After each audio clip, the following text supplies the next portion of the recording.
Well, hello people. So yeah, it's Peter here, down in the old man shed. Oh wow, well it's been a little while, hasn't it, since the last video, so I'm sorry about that. But it's just been too cold, guys. It was really cold. We've had, you know, obviously freezing temperatures. We've only just got over the snow a couple of days ago because it's been raining, and that got rid of the snow that we had around for a week and a half, and obviously the cold temperatures that went with it. But yesterday and today, wow, I mean, according to the weather forecast, it's 12 degrees today, and it's, oh, you know, a totally different day. As you can see, I can even afford to have the shed door open. It's really very pleasant. And I've not been making videos, as I say, because it's been so cold, and I was conscious of the fact that basically everything I was touching it felt freezing cold, even the controller, you know. And I thought myself, and I looked up, yeah, shock horror, I looked at the instructions for the controllers and its transformer, and it really does advise not to use it when the weather's that cold, you know. I mean, they're saying, oh, you know, always try and keep it room temperature. Obviously up in lofts or in sheds that's not always possible, but you know, when it's like, you know, 4 degrees or something like that, and then minus at night, you know, everything was getting really cold, and I didn't want to risk, you know, putting anything on when everything's that cold, just in case something electronic goes wrong, you know. So that's why lack of videos, guys. I mean, as you may hear, I've got things running. Before it got cold, I took some videos, so I'll stick them on the end of this, you know, have a little chin wag with you. But yeah, I really didn't want to risk anything running in the very cold. So, but it's now been a couple of days that it's been up in the double figures, and as I say, you got the door open there, the birds are singing, you know. I don't know, I don't think it's lasting long. I mean, I think back at the weekend again it's going to change, but for now I'm able to come down, I'm going to check the layout out, run some trains, and it's fantastic. But as I say, you know, not only did I not make the videos because it was cold, but nothing to report really, guys. I'm waiting, obviously, like everybody else. I think it's going to be after Christmas and the New Year when I've got the Acura scale pre-orders coming in. The Mark 5 coaches, they're due, but I think they've even given an update on their Caledonian ones that they're not going to be delivered until after Christmas, because I think they're in customs. You know, they're in the country, but they're just not being released, so they won't have time to send them out. And the Transpennine version, which I'm after, is not coming out until after the Caledonians have been released, and then again further on from there will be the 37s. So that's what's, you know, that's what's coming in the new year. But what's happening now? No, I mean, I like the new Dapol, the 50, but I mean, I'm not going to buy anything at the moment. I've already got 2 things not being delivered in the post due to strikes and whatever, so I'm not going to put anything in the post for fear of it not arriving. You know, let's wait until things get back a bit to normal after Christmas and that, okay? So yeah, so that's it. I think the 2 things that have happened since the last video, the little Tamper Wagon that I bought from our own club shop, and I said I was going to have as eye candy. Well, I think it took me all the 3 days to have it sitting there, and I started thinking, oh, it would be nice to have it moving. You know, I bought the thing as an unpowered wagon, but then, oh, typical me, I started looking into the fact, well, what is needed, and sure enough, there are some online, and there was this very good, there was this good one that said, you know, not a perfect runner. You know, it was going at a very good price, because the owner was like probably fed up with it because it wasn't working right. And he said it's, you know, bad runner, it sort of said. So I thought to myself, well, you know, I've got a perfect bodied one that is mine but not powered. If this one that comes in the post, you know, when I buy it, if the body is not perfect, because that's what it's, you know, the condition is not very good, I can then maybe, you know, because it's the same thing, I can take out the powered bits from one and put it into my perfect bodied example and see if I can get it running. And as you will see on the video, that's exactly what I have done. So I've got it as it is just on the track by itself, but in the video I have it actually 2 up, because with a little bit of work I did, you know, I took out all the gubbins from one, the powered section. I could see why the guy gave up. I mean, but basically he doesn't, you know, he didn't do a good job of trying to find out why it wasn't getting good electrical pickup and all that, because everything needed a little bit of tweaking to get the all pickups on all wheels. The wheels are tiny to begin with, you know, they really are small, so they need all the help they can get. And what it was, when you move the wheels side to side, the little wiper blades that on the back of the wheels, they weren't always in contact, you know, so yeah, you got intermittent running. And the motor side of it, you have to make it DCC, you have to solder hardwire a digital decoder to it, which again I did. And when I first tried it out after that, it was either all or nothing. So, and I don't know what this decoder is that I had. I bought a Loco back in the day that had a DCC chip in it. Don't know what make it was, whatever, but it wasn't obviously one of the big brands. It was a cheapo thing, and so therefore it was ideal to put into the Tamper Wagon because it was small. It was an 8-pin, you know, decoder, and that's all I needed because there's no lights or sound or anything on the Tamper Wagon. But anyway, it was either on or off on using the decoder. So I did a reset just to make sure, and then I did a little bit of playing around with the CVs, the acceleration and deceleration, and it's running absolutely sweet as a nut. You know, what with the pickups, a good clean up of the gears and all that, and the decoder fits nicely alongside the motor because there's no space to work with, and it's all running absolutely fine. So, but basically it's still eye candy. It's just something, you know what I'm like, I had to do it because I wanted to see if I could get it. So, you know, a little bit more extra cost. And the guy, you know, because the guy didn't really know what he had, there was nothing wrong with it. It just needed fettling, and which is what I did when I'd swapped all the parts over. So on the film you'll see it 2 up, but on the layout it's just there as a single unit, and I put the other one away. So that's that. So you'll see that in the film to come. No sound, obviously. All right. So when it comes, it'll be quiet when it comes. Only the noise of the motor and running around the track. There's no sound. I can't see where you can put anything on it. There's no space on the thing to put anything. So yeah.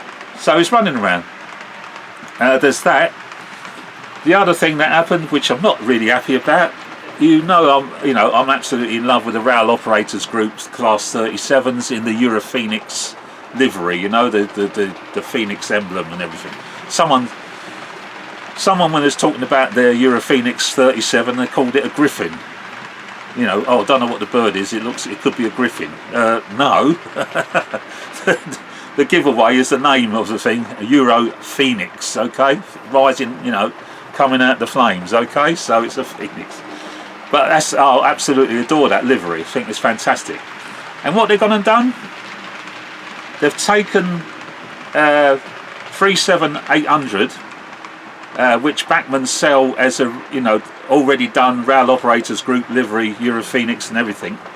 They've gone and given it a new, well, it's not a lick of paint, I think it's a wrap. You know, they've covered it in a thing called, so the Euro Phoenix is gone. And she's lost the name as well. She was Cassiopeia, that's gone. She hasn't got a name, still got the original numbers. And you'll see that again on the film. I'll just start off the film with the old Euro Phoenix with what she looks like now. They call it circuit board livery, I think.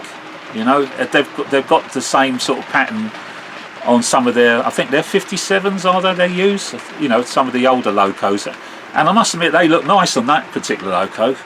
But, you know, I know I'm biased, but I don't like it on the 37. I'm not happy. So, no, I'm not going to do something stupid and pay a fortune and have it all, you know, maybe a reason. Well, you can't anyway at the moment because nobody's got the stuff to do it with at the moment. So anyway, but I don't know, not happy. So my beloved Euro Phoenixes, you know, the 2 are still okay, but that one, that, as it happens, was correct straight from Bachmann, as now doesn't exist. It's had a new colour scheme called the circuit livery. So kept its number, lost its name, and that's it. Still Euro Phoenix, obviously. You know, got the emblem, this little emblem on the side of the doors, but yeah, I preferred it in the old livery, but there you go. So whether or not the others go that route or not, I don't know.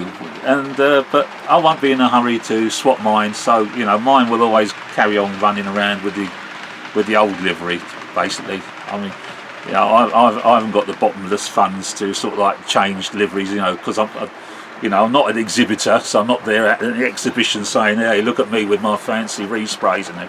No, I'm not like that. So I like, you know, it would be nice to try to keep them as they are, you know, running on today's layouts. But if that's what, you know, railways. But if that's what they're going to do and start repainting everything, it's going to leave me behind because I can't keep up with that. But hey ho. So the thing that I'm pleased to do to come in, not only have some trains running around, but also, as I said, you might have picked up, this weekend coming, because today is Tuesday, is Christmas. Alright, so basically I'm happy to come in and sort of say, Happy Christmas everybody, alright, and a Happy New Year.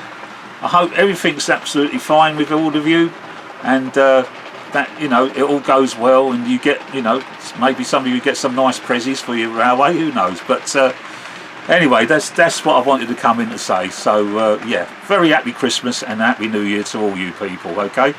So stay tuned. I'll have some running clips of the trains running, and I'll just turn you around now so you can actually see just out the corner. There we are. We have got trains running and they're running absolutely fine, no problems whatsoever. What I have done is I've taken the Hatton 66s off to put them in the in storage, and I've got my Bachmann 66s out. All right, I thought I'd decided to give them a little look at, a little run, because they've been up on the shelf for quite a while. And let's have a look in the old shed as well. In the shed as well, there's Bachmann 66s, and then alongside there's the Hornby 60. So I'm just giving all the other sort of models a nice little run around, because it's been a while since you know, they've had their gears turning a little bit, so that will help the oil and the grease keep going rather than getting all thickened up. But they're all running. I've had them going around and they're all absolutely fine. So over the moon, pleased to say, it's all good. And the shed is all great. Now, I haven't even, it's such a lovely day here today that I've not even got the heater on, because it is quite mild. And that is to say, one of the reasons why I've not been down here, because as I say, it has been cold. And yes, I've got a heater, but with the cost of living crisis, I don't know how it's going to affect us all yet. And I'll give him his credit, Sam's Trains, yes, Sam's Trains, he looked into, he actually started costing it all up. You know, what does it cost you to run your model railway? You know, sort of have your trains running, maybe do a bit of soldering or something like that. So he, you know, he looked into sort of like how much power are you going to be using trying to run your model railway.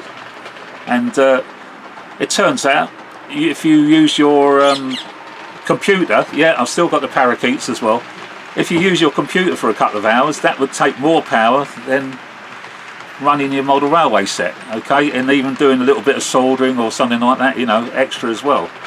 But of course, what he didn't do, and what I would have needed to do in order to be comfortable in this environment, is have a heater running. So that's why, because that's an unknown factor. So yes, okay, it wouldn't be too bad to run the trains, but in order to run the trains in here, and in order to be able to solder or create something or other in it, bearing in mind that glues don't work very well when the temperatures are very cold, you can forget about that. It takes forever for super glue and things like that. No, forget it. When it's only 5 or 6 degrees, it just doesn't work very well. So yeah, you won't be doing that. But anyway, so yeah, so the unknown factor would have been having the heater on, and in order to bring the shed up to a comfortable environment, it would have needed to be on for a little while. I mean, it's a great little heater, but how much juice it uses, I don't know. So I'm not having to find out, because I didn't use it, and I'm able to come down when the weather's a little bit better. All right, I feel a bit comfortable turning the power on to the trains, to the transformer and all the rest of it, and it all seems good. I mean, yeah, I've got a jumper on, but you know, got the door open, there's no wind, the sun's shining, lovely out there.